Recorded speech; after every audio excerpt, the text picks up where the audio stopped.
Prenups, you may not think you would need a prenup, but actually it's really important if you've got assets of any size that you may want to protect in the event of divorce proceedings. For example, if you may have a small inheritance or an interest in a property that you may want to protect and make sure that it doesn't form part of the matrimonial assets.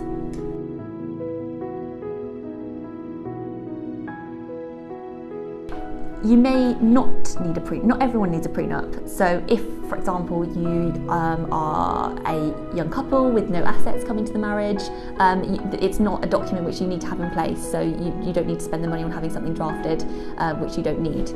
It's only really applicable if you've got assets that you want to protect in the event of divorce, dissolution, or judicial separation.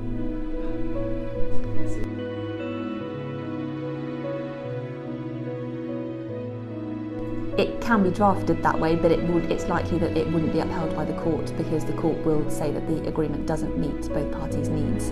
And even if there's a prenuptial agreement in place, the court will still have a duty to consider whether it meets the parties' needs, and particularly any needs of any children of the family.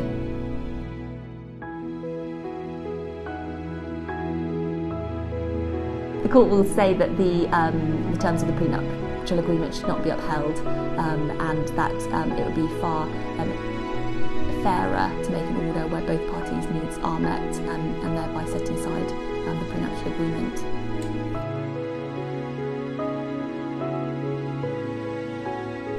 Needs are going to be the foremost consideration of the court in any settlement, any divorce settlement, and when there's a prenuptial agreement, if they can see that one party's retaining property which would then leave the other party vulnerable, unhoused, if there's children which are left without proper provision for accommodation or financial support.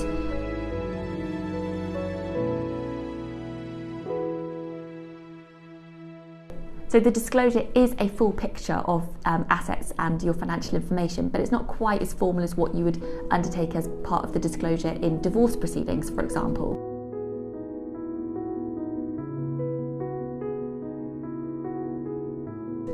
If your assets are worth protecting, then it's worth having the prenuptial agreement drawn up properly by lawyers, because lawyers know what language they're using to ensure that the terms of the agreement are clear, and that there can be no question about what the intention of the agreement is or what the terms of the agreement are.